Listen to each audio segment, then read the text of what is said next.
시편 51편 10절에서 12절 말씀입니다. 10절에서 12절 말씀 우리 같이 합독하겠습니다. 같이 읽겠습니다. 하나님이여 내 속에 정한 마음을 창조하시고 내 안에 정직한 영을 새롭게 하소서. 나를 주 앞에서 쫓아내지 마시며 주의 성령을 내게서 거두지 마소서. 주의 구원의 즐거움을 내게 회복시켜 주시고 차원하는 심령을 주사 나를 붙드소서. 아멘. 우리 앞뒤 잡고 계신 분들에게 마스크 쓰셔도요, 웃으면 눈웃음을 치니까 상대방이 즐거워요. 기쁩니다. 우리 웃으시면서 잘 오셨습니다. 네, 반갑습니다. 오래간만에 오신 분도 계시고 또 우리 이진 집사님은 대전으로 발령이 돼서 얼마나 또 직장생활을 잘했는지 스카우트돼서 참 일을 잘해서 이렇게 큰 지역으로 또 이렇게 가셨는데 2주에 한 번씩 이렇게 오시거든요. 저는 그 소식을 모르고 있다가 어제 듣고는 얼마나 고맙고 감사한지 이 자리를 빌어서 감사의 말씀을 드리고요. 또 홀로 여러 가지 상황 때문에 떨어져 있게 되는데 힘내시고 또 몸된 교회를 생각해 주셔서 너무 감사하고, 또 오늘 감사한 것은 우리 초신자인데 청년인데요, 수련회도 따라갑니다. 그리고 토요일 날 모임에도 나옵니다. 그 얼마나 성격이 좋은지 우리 형제님 2층에 지금 앉아 계시는데 꼭 성격이 저 닮았어요. 굉장히 부침성이 좋아요. 그래서 이렇게 또 우리 노영아 집사님께서 전도하셔서 이렇게 오셨는데 이런 용기 내주신 거 너무 감사하고요. 또 보니까 오래간만에 오신 분도 계시네요. 오래간만에 오신 분들도 고향 찾아오셔서 감사하고, 이리 감사 저리 감사. 또 최근에 보니까 코로나가 또 극성해가지고 너도 나도 할 것 없이 안 걸렸던 분들이 또 걸립니다. 전화를 받고 그래도 살만하십니까? 목사님 견딜만 합니다. 견딜 수 있는 것도 감사하고, 오늘 우리 모든 성도님들에게 우리 또 한번 좀 힘들지만은 큰 소리는 말고 옆에 계신 분들에게 우리 이렇게 인사하십시다. 우리 모든 일에 감사하십시다. 할렐루야. 예. 여러분 벌써 20년이 됐습니다. 저는 태어나서 이렇게 열정적으로 응원해 본 적이 없어요. 제가 이 운동을 좋아해서 만약에 정말로 운동에 미쳐 있다면은 그럴만도 할 겁니다. 그러나 저는 이 운동에 별로 관심이 없어요. 왜냐하면은 나이 들어서 이 운동을 하면은 다리 부러지고 갈비 부러지고 그냥 골절돼서 몸이 성하지 못한 것을 제가 너무나 많이 봐왔기 때문에 이 운동 별로 안 좋아합니다. 그런데 20년 전 6월 어느 날 온 국민이 열광적으로 응원하기 시작합니다. 대한민국! 박수를 치셔야지. 박수를. 지금 뭐하고 계세요? 너나 남녀노소 할 것 없이 너나 할 것 없이 빨간 옷에다가 그냥 악마 이런 머리띠를 띠면서 붉은 악마라고 하면서 그냥 목이 터져라고 외칩니다. 우리 대한민국 따당따당땅 붉은 전사들이여. 1954년 스위스 대회 본선에 진출한 이외로 48년 동안 1승을 못 해봤어요. 1승을. 거기다가 한 골도 못 넣는 적도 있었어요. 근데 48년 지난 2002년에 한일 월드컵이 있었죠, 우리나라에서. 근데 세상에 한 골만 넣었습니까? 여러 골을 넣어서 1승도 하고요. 그리고는 16강에 들어갔습니다. 그때 우리는 밤잠 설치면서 봤습니다. 새벽인데도 이 집에서도 와! 저 집에서도 와!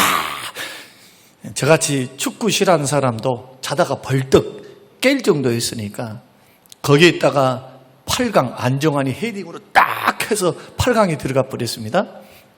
거기에다가 4강까지 갔으니 이 나라가 어떻게 됐겠습니까? 사람들이 모여있는 곳마다 다 외쳤습니다. 대한민국, 대한민국. 그리고는 골을 넣을 때는 남녀노소가 없어요. 옆에 있는 아가씨하고 아가씨가 부둥켜하고 좋아가지고 옛날 같으면 이게 성추행이다 할 거예요. 옆에 누가 했던 말도 막 좋아가지고 막 했던 그 감동의 물결 말입니다. 그런데 어떤 한 사람이 인터넷에 그때의 감격을 생각하면서 이렇게 글을 남겼습니다. 2002년 한일 축구 월드컵이 끝난 지도 벌써 수년이 되었다. 그때 그 감동은 우리 머릿속에서 서서히 사라져가고 있지만 함께 열광하며 흘린 땀과 눈물은 영원히 우리 가슴 속에 뜨거운 추억으로 남을 것입니다. 여러분, 사람이 감동받고 감격받은 일들이 있죠. 그런 일들에 대해서는 오래 기억이 남는 그러한 특성이 있습니다. 망각하게 좋아하는 사람도 감격과 감동이 일어나면 그 오래 가요.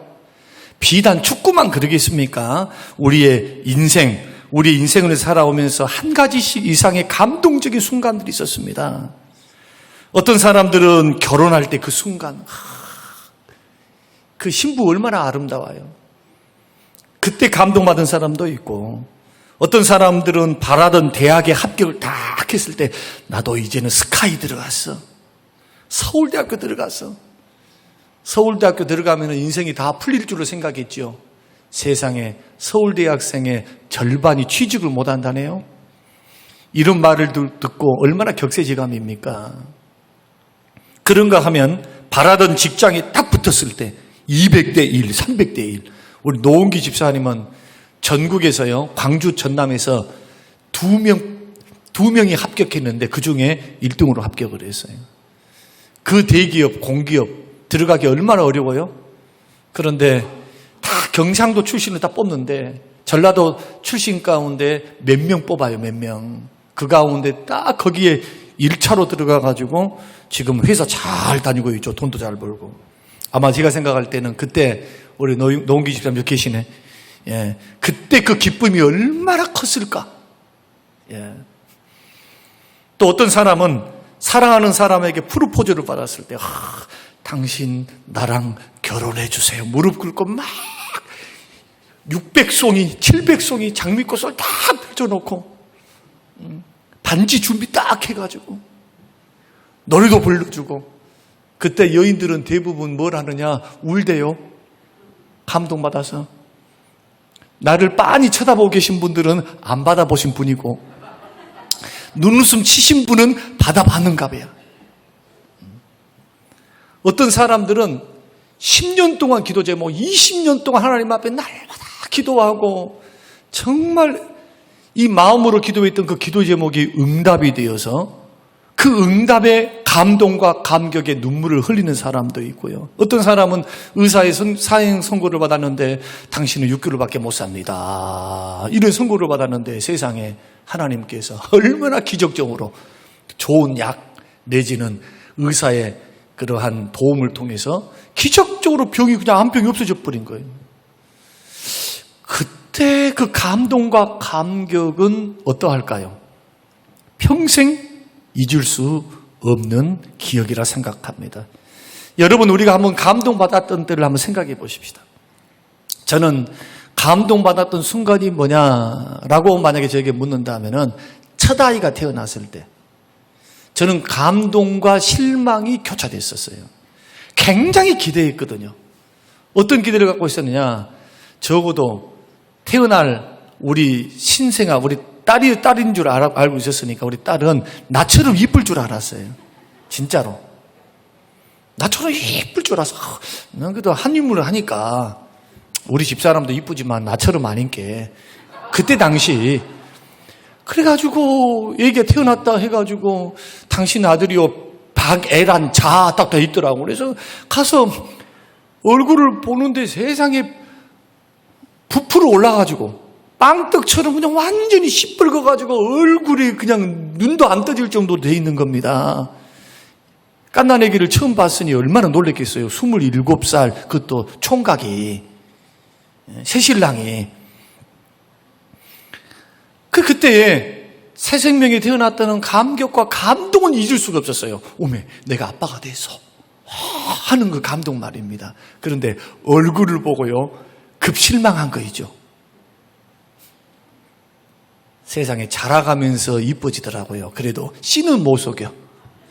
자라가니까 본 얼굴이 막 나타나기 시작하면서 그냥 키도 그냥 나 닮아갖고 쏙쏙 크고, 사모님 안 닮고 나 닮았어요. 나하고 쏙쏙 크고 날씬하고 성격도 나 닮았고 하여튼 뭐 그래서 그 후로는 이제 더 딸밖에 모르는 딸바보가 됐습니다만은, 저처럼 이런 감격과 감동이 있는 일들이 딱 발생을 하면요 사람들은 세 가지 일어납니다. 첫째로 감동의 장소를 떠나기 싫어합니다. 여러분, 한일 월드컵 때 사람들 경기 다 끝났는데 집에 그냥 주섬주섬 가던가요?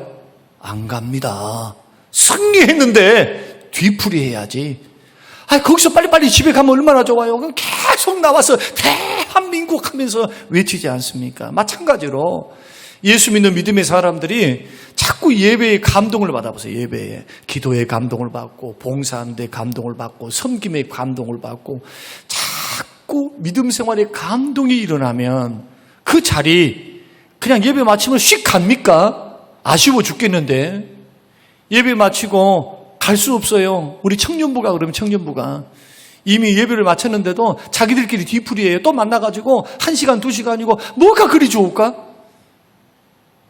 만나도 좋다는 거예요. 만나도 감동과 감격과 은혜가 있기 때문에 그래요. 둘째는 감격의 순간은 두고두고 보아도 지루하지가 않아요.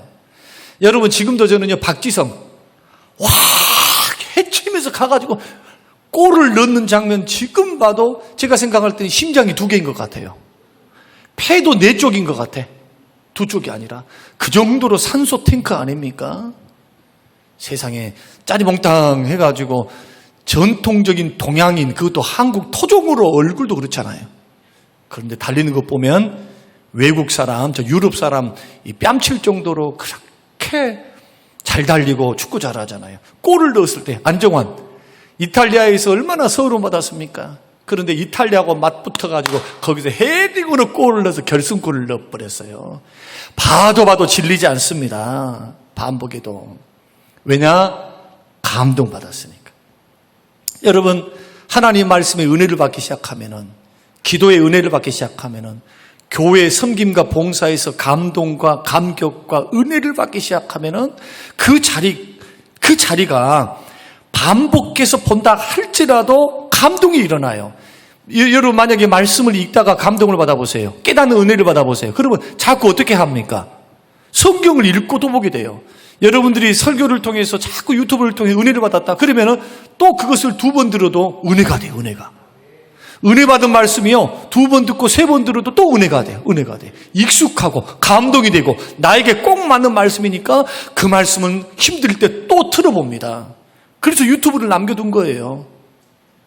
셋째로 감동의 순간을 자꾸 이야기하죠. 야, 어제 축구 경기 봤어? 박지성이 봤어? 안정환이 봤어? 하면서 사람들이 자기가 받았던 감동과 감격을 자꾸 이야기하죠. 이게 전도예요, 이게. 참 앵무새처럼 막 배워가지고 사형리를 배워가지고 사람들에 가서 한 사람대로도 낚아채려고 전도하라고 하니까 전도는 해야 되겠고, 그래서 막 하는 게 이게 전도가 아니고, 전도는 뭐냐? 내가 만난 하나님, 할렐루야, 내가 만난 하나님, 응답받은 하나님, 도우시는 하나님, 역사하신 하나님.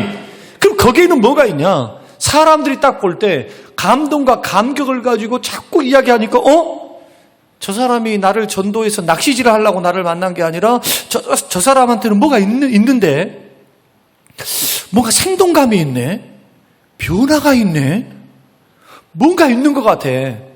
여러분, 감동은 감동을 전달시킵니다. 그래서 현대의 트렌드는 뭐냐? 과거에는 정보를 많이 알려주면 됐었어요. 정보를 많이 알고 공부를 열심히 하면 성공했지만 지금은 감성시대입니다. 정보시대를 뛰어넘은 감성시대. 어떻게 해야 합니까? 상대방에게 감동을 줘야 돼요. 교회도 감동을 줘야 돼요. 목사도, 그 다음에 교육자들도, 장로님도 꼭 기억하셔야 됩니다. 성도님들에게 감동을 주셔야 돼요. 감동을. 쉽게 말하면 교회 언어로 말할게요. 은혜를 끼쳐야 돼요. 은혜. 우리 목사님 만나면 은혜롭다 그렇게 말을 해야지. 우리 목사님 만나면 딱딱하다, 우리 목사님은 권위적이다, 우리 목사님은 안 돼, 가면은 그냥 그래. 더 이상 말하기가 좀 어렵습니다. 감동을 줘야 돼요. 자꾸. 감동받으면 열정이 생겨요. 열정. 은혜 받으면 예수 믿는 사람들은요, 열정이 생겨요. 열정. 주의 열정. 그래서 우리가 이제 9월달을 맞이하고 휴가철도 다 끝났고 어떻게 하면 식어진 열정, 식어진 은혜를 회복할 수 있을까? 식어진 헌신을 우리가 회복할 수 있을까? 다른 것도 없어요. 내가 은혜 받았고 감동받았던 감동이 회복되면 됩니다. 오늘 제목이 뭐냐? 감동의 회복입니다. 감동의 회복. 여러분, 예수 믿는 믿음의 사람들도 자꾸 영적으로 침체가 되고 영적으로 힘이 들고 다운되고, 아니 목사라고 해가지고 날마다 예배에서 은혜 받는 것 아닙니다. 여러분도 마찬가지죠. 오늘 이렇게 다 쳐다보고 있는데 코로나 여러 사람이 걸려가지고 지금 많이 안 남았어요. 오늘 1부 때도 2부 때도. 그런데 여러분들이 예배를 드리고 맨날 찬양하고 기도할 때 날마다 드리는 거잖아요. 날마다 은혜 되신 분, 그분이 정말 상을 줘야 돼요. 상을. 그런데 은혜는 어쩌다 옵니다. 어쩌다 오는 게 상식이에요. 상식. 대부분 졸다가 말씀 30분 하고 40분 하면 대부분 졸다가 어떤 말씀 하나의 은혜 받으면 그 은혜 받은 그것 때문에 또 한 주간 승리하며 살아갑니다.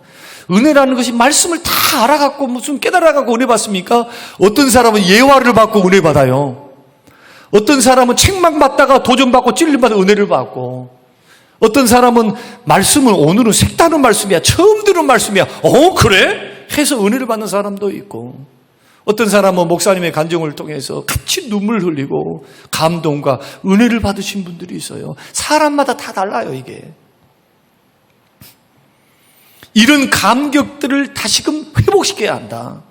그러기 위해서는 적어도 성경을 통해서 3가지 감동은 반드시 기억하고 회복하라는 겁니다. 그 첫 번째 감격이 뭐냐? 구원의 감격입니다. 여러분, 오늘 본문의 말씀 보면은 다윗이 범죄했습니다. 그것도 사형당하고 죽을 범죄예요. 이 범죄는 왕이라 할지라도 하나님의 법정에서는 사형에 해당하는 죄들입니다. 근데 하나님이 두고 보신 겁니다. 회개 안 하고 있거든요. 왕이니까 누가 처리를 못해요. 선지자도 처리 못하고 제사장도 처리 못하고 누구도 손을 못 대. 왕이 죄를 지었는데도 하나님이 다스리고 계시지만은 누가 왕을 손을 댈 겁니까? 손을 못 대요. 그러니까 하나님께서 회개하지 않는 다윗에게 나단 선지자를 보내서 죄를 깨닫게 합니다. 비유의 말을 통해서 기분 나쁘지 않게 비유를 딱 이야기하는데, 비유를 이야기하는데 나단이 딱 찔러버리죠. 송곳으로 딱 찔릅니다. 바로 죄송합니다, 죽일 놈이 바로 당신입니다. 그때 회개하죠. 엎드려 회개합니다. 침상적석하면서 회개합니다. 회개하는데 회개 가운데 기도 제목 한 가지. 그게 뭐냐? 하나님, 성령을 거두지 마시고 주님 나 떠나지 마시고, 그리고 또 뭐라고 말씀하느냐? 구원의 즐거움, 구원의 감격, 구원의 기쁨을 회복시켜 주십시오. 여러분, 이스라엘 백성들이 400년 동안 이집트에서 노예살이 했습니다. 그냥 노예살이 한 거 아닙니다. 노예로 있다 보니까 강력한 군대에 의해서 통제를 받았어요. 그들이 막 인구가 늘어나니까 정치가들이, 왕과 그 다음에 정치가들이 위협을 느꼈습니다. 쟤들을 가만 놔두면 그냥 쑥쑥 잘 난다? 아니, 다른 민족보다도 이스라엘 백성들은 이상해. 하룻밤 자면 임신했어. 1년이 지나면 얘기를 나. 여기도 저기도 쑥쑥 나서 4명, 5명, 6명, 8명 막 하나님이 그냥 태의 문을 열어주시고 능력을 줘가지고 애를 너무 잘 낳는 거예요. 200만이 넘어서 버린 겁니다. 그 위협을 느껴서 이제부터 남자아이가 태어나면 다 죽여. 여자아이만 살려놔라. 여러분, 자식이 죽는 꼴을 봅니다. 얼마나 서러웠겠어요? 얼마나 힘들었겠어요? 그것도 노예로 살아갑니다. 자유가 없습니다. 고통스럽습니다. 소망이 없습니다. 미래 비전이 없습니다. 그런데 하나님께서 10가지 재앙을 통해서 하나님의 능력을 통해서 구원해내시잖아요. 그리고는 홍해 앞에 딱 서게 됐습니다.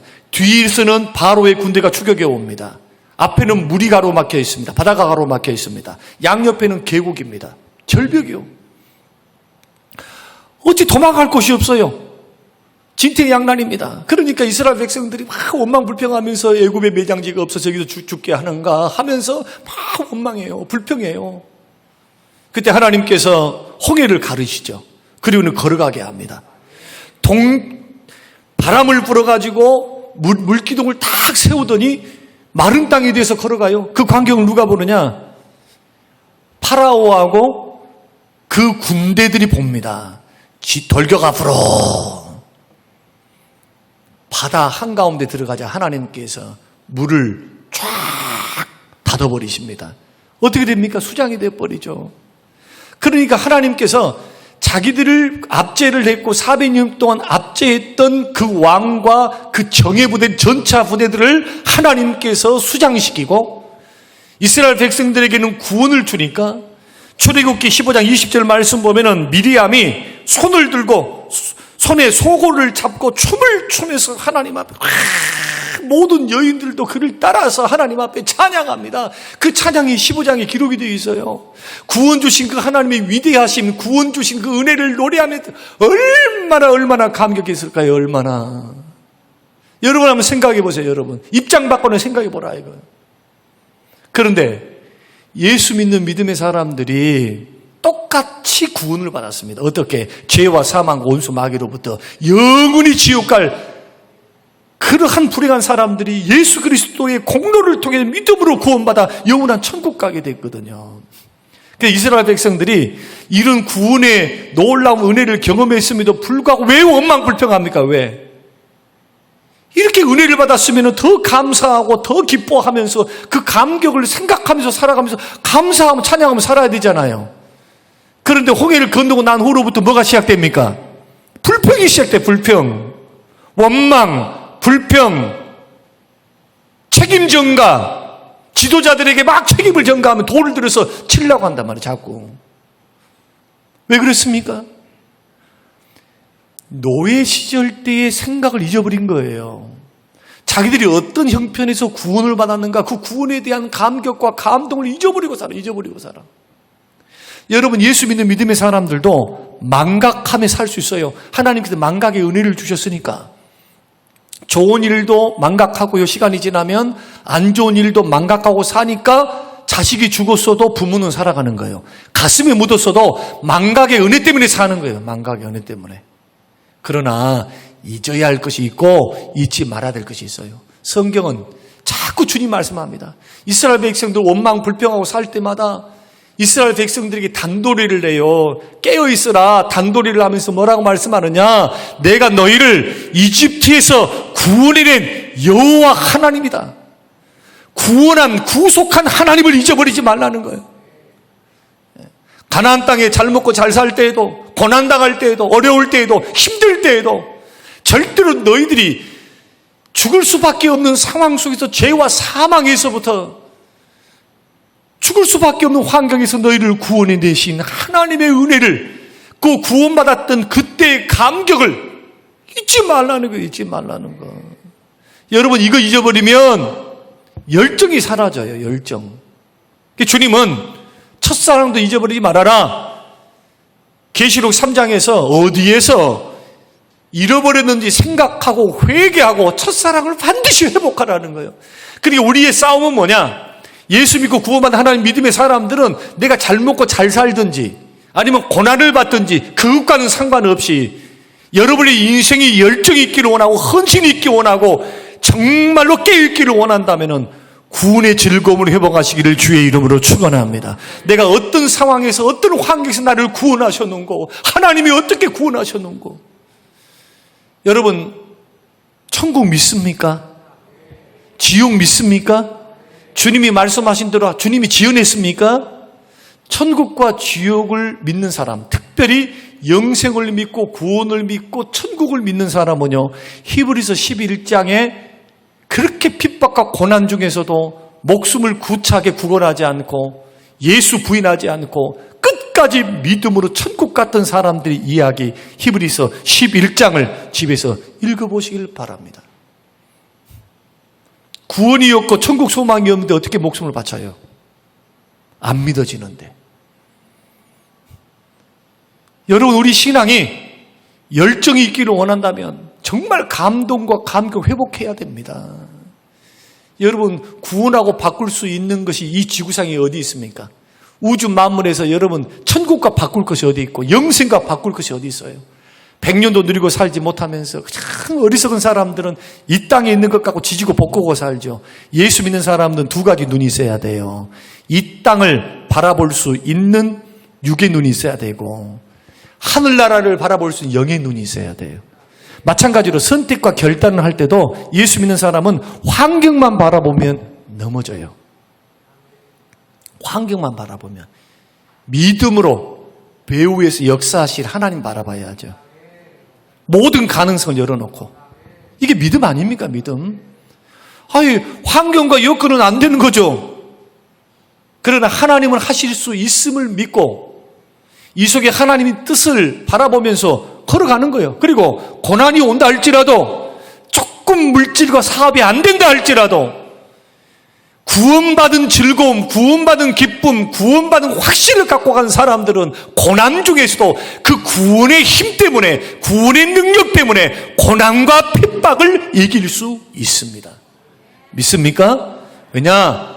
우리의 목적지는 천국이기 때문에. 이 땅이 아닙니다. 영원한 천국이에요. 영원한 천국. 영생이 기다리고 있거든요. 그러니까 자꾸 낙심됐습니다. 절망됐습니다. 이 문제 때문에 힘듭니다. 어렵습니다.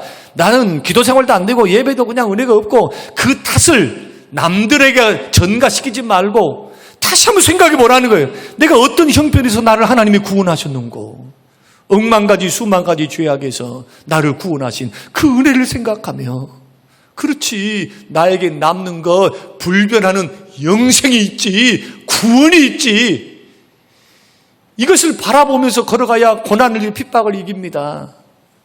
여러분, 구원의 즐거움을 회복하시기를 주의 이름으로 축원합니다. 두 번째는 기도의 응답의 감격을 회복시키셔야 돼요. 열왕기하 20장 1절에서 11절 말씀 보면 히스기야 이야기가 나옵니다. 히스기야가 어떤 왕입니까? 종교 개혁을 일으켰던 왕이죠. 자기 아버지하고는 완전 달라요. 자기 아버지는 우상을 대놓고 섬겼던 사람이고, 여로보암의 길을 걸어가는 죄의 길을 걸어갔던 사람이고, 히스기야는 아버지의 전처를 보니까 저렇게 보면 복 못 받는다, 살아계신 하나님 앞에 기쁨이 되지 못한다, 나는 반대로 가야 되겠다 해서 개혁을 일으켰던 사람. 그래서 다윗 이후에 성경이 말하고 있는 위대한 믿음의 왕이 히스기야입니다. 그 다음에 요시야. 히스기야는 종교개혁을 일으키면서 다시금 백성들의 마음을 하나님께로 돌이키게 하는 왕이었습니다. 여기에 헌신했어요. 얼마나 기도한 사람인지. 아수르가 쳐들어와도 기도해요, 기도. 사네립이 와가지고, 아수르의 장군 사렙이 와가지고 막 예루살렘 포위해가지고 하나님을 모독하고 백성들을 모독하고 있을 때, 그걸 가지고 성전에 나가서 하나님, 이 모독한 증서, 그 조선에 지은 그 편지를 딱 펼쳐 보이면서 하나님 보시옵소서. 하나님, 세상의 만군의 여호와 우리 하나님을, 나 다른 것은 참을 수 있지만 우리 하나님의 영광, 하나님의 이름을 모독하는 이것만큼 견딜 수 없습니다. 하나님 어찌합니까? 기도로 승리를 가져옵니다. 기도로. 기도로. 그런데 여러분 착각하지 말아야 될 거. 나는 믿음 생활 잘하니까, 나는 신앙생활 잘하니까, 나는 고난도 없을 거야. 천만의 말씀입니다. 38살 되던 날, 38세. 그렇게 나라도 부강해지고, 그리고 하나님의 은혜로 믿음 생활 잘했음에도 불구하고 하나님이 죽을 병을 허락하십니다. 히스기야야, 네 생명은 여기까지야. 이제 다 정리해라. 여러분, 하나님을 잘 섬기고 종교 계획을 일으켰고 하나님의 영광을 돌려드리고 많은 사람을 전도의 길로 은혜의 길로 인도했으면 하나님 70이고 80이고 90이고 100살이 되도록 살도록 해주셔야 그것이 하나님의 은혜 아닙니까? 안 그래요? 그러나 하나님은 누구냐? 생사화복을 주관하시는 우리의 주권자가 되십니다. 믿으시길 바랍니다. 하나님을 향해서는 두 가지 마음을 품어야 돼요. 하나님을 향하여 사랑의 마음, 내 아버지에 대해. 또 하나는 하나님은 모든 것을 허락하실 수 있는 공의의 하나님, 내지는 모든 것을 할 수 있는 하나님. 하나님을 경외해야 돼요. 두려워해야 돼요. 두려워해야 돼요. 목사라고 해가지고 무슨 믿음 좋다 해서 예외인 줄 아세요?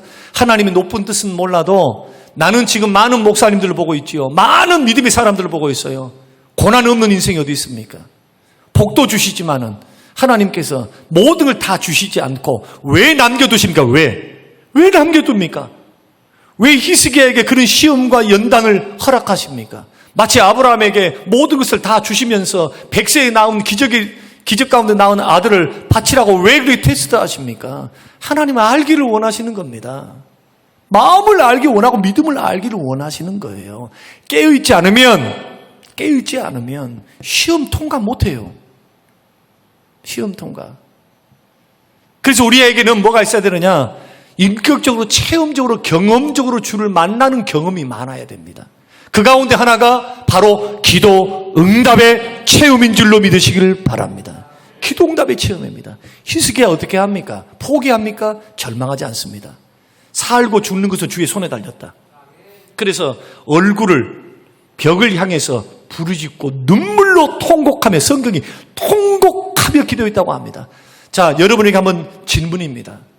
여러분들이 여러분의 문제, 큰 문제 앞에 통곡하며 하나님만 바라보며 이 문제는 주님만이 푸실 수 있으니까 주께서 도와주시지 않으면 나는 할 수 없습니다 라는 믿음을 가지고 눈물로 하나님 앞에 오로지하여 전심으로 기도했던 때가 언제입니까?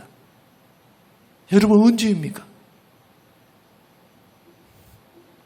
저는 성림교회 부임을 해서 제가 눈물로, 그것도 통곡과 눈물로 3번 기도를 해요. 3번. 그 기도는 다 나와 내 자식들과 내 가정을 위한 기도는 하나도 없어요. 교회와 성도님들을 위한 기도예요. 특별히 불치병에서 고통당하는 사람들을 위한 기도. 제가 3가지는 다 설명드리지 않고 2가지만 이야기하면, 첫째는 홍화자 권사님. 물에 빠져가지고 돌아가신다는데 아이고 죽게 생겼어요 하니까 제일 먼저 내가 찾아갔죠. 가니까 진짜 의식불명 상태. 그 모습을 보고 돌아와가지고 얼마나 강단해서 눈물로 기도했던지. 왜 그렇게 했느냐? 2가지 이유입니다. 하나는 시간이 가면 갈수록 새벽 기도하는 사람이 쏙쏙 빠져버려요. 나는 기도해야 사는데 교회가 새벽 기도를 깨워서 아침에 주님이 역사를 하시고 아침부터 하나님 앞에 기도하면서 하루를 드리는 거죠. 그 귀한 시간을. 주님이 기적을 새벽에 베푸시겠다고 시편에 말씀하셨다면 저는 그대로 믿어요. 저는. 그래서 새벽 기도. 근데 우리 권사님이 안 계시면 새벽 기도 나올 사람이 줄어버려 이제. 정용건 권사 장로님도 지금 가셔갖고 못 나오잖아요. 요양병원에서. 한 사람 빠지니까 주님, 나는 기도의 힘으로, 주님이 옆에 남겨두신 기도의 어머니들의 기도의 힘으로 이렇게 목회를 하고 있는데 하나님 데려가시면 안 됩니다. 또 하나는 나머지 자녀들을 생각해 보면 지금 다 전도해갖고 다 부부 동반으로 하고 다 나와 있어요. 지금 다 믿음 생활을 하고 있어. 믿음의 파수꾼이야. 그 어머니가 어떻게 돼버리면은 그 자식들의 믿음 나올란가? 어쩔란가? 확신이 안 서요, 확신이. 그러니까 기도로서 계속 믿음으로써 이끌어주고 도전하고 그러니까 이런 것이 보이기 시작하니까 보세요. 기도의 어머니다라는 이 인식이 들어오니까 여러분 군대 간 아들들한테 어머니는 뭐냐? 어머니 말 한마디가 바로 눈물이요. 사나이 눈물을 뿜어내는 어머니. 유일한 단어. 순이가 아닙니다. 영자가 아닙니다. 예. 어머니예요, 어머니. 큰 눈물로 기도하는데 하나님이 떡하니 살게 하셔. 은혜로. 그게 두 번째는 범집사님. 뒤에 앉아 계시지만은 대동맥이 파열돼가지고 다 죽게 생겼다는 이야기를 듣는데 코로나 시기에 갈 수 있습니까? 없습니까? 못 가. 그 가정을 내가 너무 잘 알아요. 그 아픔을 너무 잘 알아. 가정사를 너무 잘 알아. 주님, 안 됩니다. 강단에서 펑펑 울면서 젊은 종 앞으로 일할 게 너무 많고 얼마나 이 터지기 전에 얼마나 교회 구석구석 있으면서 그냥 관리하면서 얼마나 보이지 않는 자리에서 얼마나 최선을 다했습니까? 그때 그렇게 눈물로 기도한 거예요. 근데 기적이 일어난 거였죠. 한 달 만에 걸어서 나와버린 거예요. 거기에 있는 과정들을 다 설명하자면 어떻게 하나님이 역사하셨고 하나님이 인도하셨고 이렇게 해서 그 간증거리는 제가 다 시간 관계상 말씀드릴 수가 없어요. 한 가지는 분명히 압니다. 하나님이 응답하셨도다. 하나님은 응답하신 거예요. 내 영혼이 낙심되고 실망되고 환경이 어렵고 괴롭고 답답해서 자꾸 넘어질 것 같고 힘들 것 같은 여러분 영적 침체가 옵니까? 반드시 뭘 기억해야 되느냐? 하나님이 나에게 불가능한 환경 속에서도 기적을 베푸시고 응답해 주셨던 그 기도 응답의 역사. 여러분 그것을 생각하면서 회복이 돼야죠. 감동과 감격이. 그래 하나님이 이렇게 선대하셨어. 은혜를 주셨어. 응답을 해 주셨어. 이렇게 회복되고 은혜를 다시 떠올리는 사람들이 막 신앙생활을 헛되게 하겠어요. 헛되게. 은혜의 보좌 앞에 담대히 나가려고 하죠. 그렇지. 하나님 살아계시지. 나는 부족하고 연약하지만 주님은 도우시지. 세 번째는 용서받은 감격이 있어야 됩니다. 여러분 누가복음 15장 12절로 32절을 보면은 둘째 아들 이야기잖아요. 감동이 회복되어서 정말 영적으로 다시 일어나기를 원하고 예배가 회복되기 원하고 신앙이 뜨거워지기 원하고 열정이 있기를 원하면 여러분 성령의 충만도 충만받아야 되지만 마음이 변화를 받아야 돼요. 생각이 변화를 받아야 돼. 어떻게 해요? 새롭게 함으로. 어떻게 변화됐으면 좋겠습니까? 받았던 은혜를 생각해 보라는 거예요. 구원을 생각해 보고 기도의 응답의 은혜를 베풀어 주셨던 나를 선대해 주셨던 하나님을 기억하면서 자꾸 내 마음을 새롭게 하는 거예요. 새롭게. 생각을 새롭게 해야 행동이 나오잖아요. 맨날 죽을 일들만 생각하면 어떻게 해요? 안 될 일들만 생각하면 어떻게 해? 죽으라는 거죠. 불평하고 원망스러운 일들만 자꾸 괴로운 생각만 자꾸 하면은 어떻게 스트레스 받아서 살 수 있겠습니까? 그래서 생각의 전환이 필요한 겁니다. 감동의 회복, 은혜 받았던 것 떠올리면서 그래 주님이 이렇게 하셨지. 그 가운데 하나는 뭐냐? 용서받은 체험입니다. 여러분 누가복음 15장의 말씀 보면은 둘째 아들이 아버지의 재산 3분의 1을 가지고 밖에 나가서 주색잡기를 했습니다. 유대인의 법에는 장남에게는 2배를 줬어요.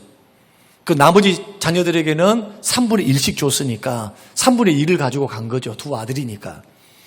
다 없애버렸습니다. 그래서 거지가 돼가지고 아버지에게 돌아오려고 하는데 체면이 서질 않아. 그러나 아버지 집에 있는 사람 종들이라 할지라도 좋은 옷에 좋은 음식을 먹고 풍족하게 평안하게 사는 것 자기가 알아요. 그래서 완전히 돼지 열매, 쥐염 열매를 먹고 사는 나, 배고파서 이제는 소망이 없는 나. 그래서 아버지 집으로 돌아갑니다. 돌아갔더니 어떤 현상이 일어나느냐. 아버지가 멀리서 오는 나를 보고 버선발로 나갑니다. 그리고는 그 깨재재하고 돼지치고 더러운 옷하고 그냥 머리도 헝클어져 있고 빼짝 말라서 못 먹고 살았던 그 아들을 부둥켜 안아요. 좋다고 부른 게 아니라 막 울면서 아이고 내 아들 돌아왔다고, 뭐가 이쁘다고. 거기에다가 목욕을 시킵니다. 금가락지 끼워줍니다. 새 옷 줍니다. 새 옷, 세마포 옷, 자색 옷을 입혀요. 종들이 입는 옷이 아니라 왕족과 부자들이 입는 옷을 입혀요. 거기다 신발을 시킵니다. 그것도 모자라가지고 동네방네 소문을 내서 송아지를 잡아서 잔치를 벌여버려요. 아버지한테 묻습니다. 아버지, 나는 이런 대우를 받을 만한 자격이 하나도 없어요. 나는 죄인이에요. 이 집으로 종놈으로 써주세요. 나 그래도 평생 아버지 집에서 나 종살이 하면서 아버지 섬길 수 있어요. 아니다, 아니다. 아버지 뭐라고 말씀하느냐? 야야, 너는 내 아들이야. 나는 조건 보지 않는다. 너의 죄 보지 않는다. 너 돌아왔으니까 됐어. 여러분, 이것이 복음 아닙니까? 복음이 뭡니까? 복음이. 우리가 신앙생활 하면서, 교회 생활 하면서 막 열심히 뭔가 해서, 뭔가 막 말씀을 지켜서 거짓말 안 하고 뭐 잘 살아가지고, 그러니까 니는 의롭다.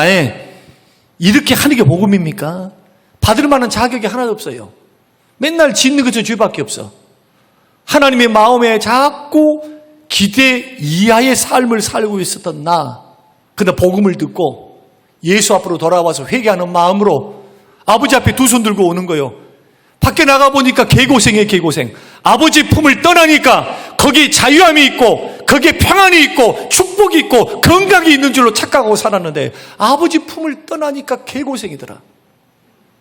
송충이는 솔잎 먹고 살아야 되고 물고기는 물속에서 살아야지.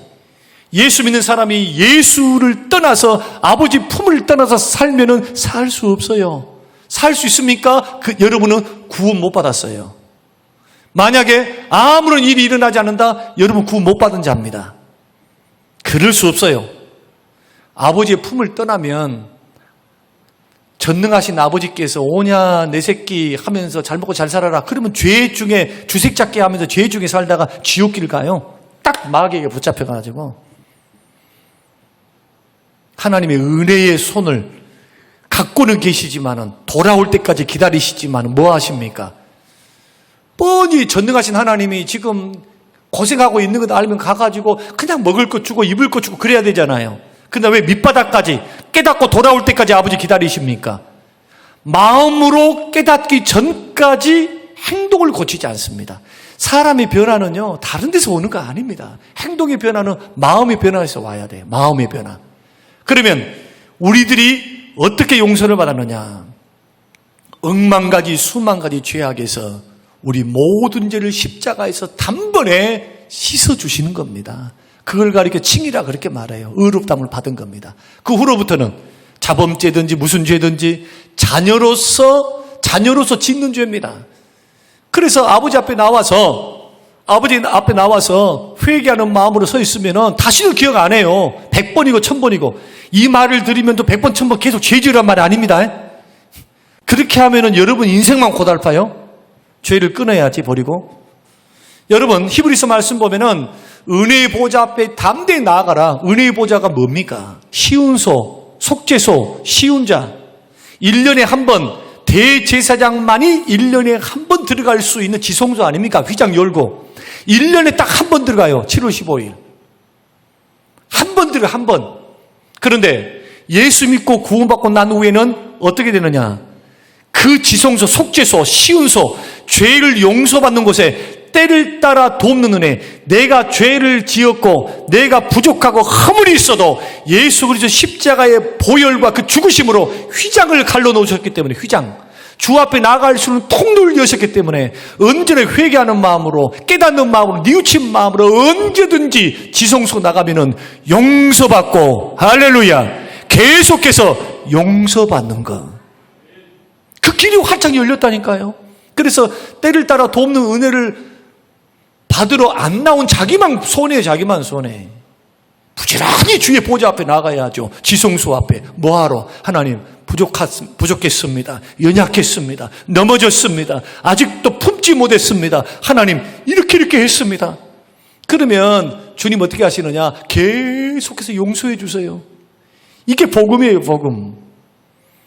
그래서 용서받은 거, 지금도 용서받았고, 여러분 우리 속에 있는 약함들, 부족함들, 이 모든 것들 생각해 보십시다. 지금 주님이 용서 안 했다면 여러분 떳떳하게 여기 나올 수 있어요?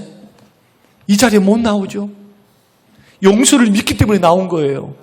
그 용서는 값없이 주셨지만은 값을 치르셨다. 어떻게? 십자가에 죽어주심으로, 피 흘리심으로.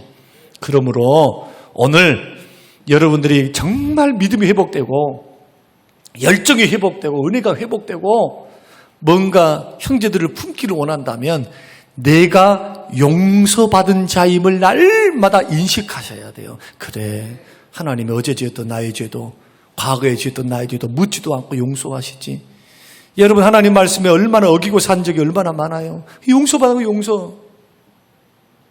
그래서 은혜의 보좌 앞에는 어떻게 나오느냐, 십자가 의지하면서 이 자리에는 담대히 나오셔야 돼요. 담대히 나오셔요. 담대히. 1년에 한 번 나오셨습니까? 담대히 나오세요. 사람 눈치 보지 말고 예수 그리스도 의지했다면, 십자가 바라봤다면 담대하게 나오셔요. 담대하게. 여러분을 정죄할 사람 없어요. 누가 정죄합니까? 여기서 누가 정죄해요?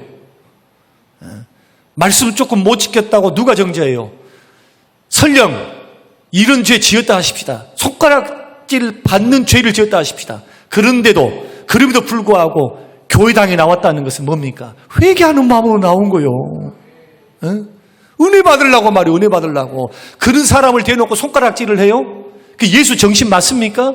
주님 그렇게 말씀하신 적이 한 번 없어요. 그래서 수고하고 무거운 죄의 짐, 자들은 다 내게로 오라 할 때 수고하고 무거운 죄의 짐을 너는 끊고 버리고 오라고 주님 말씀하지 않잖아요. 어떻게 하십니까? 있는 모습 그대로 오라는 게 있는 모습 그대로. 인생에 죄짐이 있느냐? 허물이 있는가? 원망이 있는가? 근심이 있는가? 괴로움이 있는가? 있는 모습 그대로 예수께 나오라는 게 예수께. 내가 너희를 쉬게 하리라. 내가 너희의 멍에를 함께 매줄게. 이거 예수님의 마음이에요. 예수님의 마음. 그러니까 잘못 믿으면 자꾸 율법주의로 믿는단 말이에요. 자꾸 품지를 못하고. 바른 신앙 아닙니다. 그거. 기독교 신앙이 언제부턴가 이렇게 변질됐어요. 변질돼. 다시 복음으로 돌아가야 돼요. 이 세 가지를 기억하면서 구원의 즐거움, 기도 응답에 대한 감사, 감동, 용서받은 즐거움.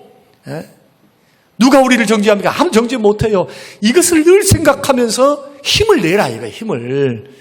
여러분은 부족하고 나도 부족하고 여러분도 죄가 있고 저도 죄가 있고 허물이 있고 부족하고 인격도 미숙하고 아직도 완성을 향해서 나아가고 있어서 부족해요. 그럼 있는 모습 그대로 용서받잖아요. 주님으로부터. 여러분들이 지금 제주도 왔는데, 자, 우리 주님이 이놈아 하시던가요? 지금? 이놈아 하시던가요? 안 그래요. 주님은 마음이 온유하고 겸손하십니다. 주님은 자상하세요. 위로하십니다. 깨닫는 심령에 은혜를 베푸세요. 이것을 힘을 얻고 죄 중에서 낙심하지 말고 다시 일어서시기를 주의 이름으로 축원합니다. 다시 일어서서 신앙생활 9월달부터는 저 심기를 전해서 하나님이 주신 은혜 안에 담대하게 달려가시는 우리 모든 성도님들이 되시기를 주님의 이름으로 축원합니다. 고마우신 하나님 아버지, 주시는 귀한 말씀을 마음에 받습니다. 하나님, 주님이 주셨던 감동과 감격이 회복되게 하여 주시옵소서. 열정과 헌신이 다시금 회복시켜 주시옵소서. 감사드리며 예수님 이름으로 기도합니다. 아멘.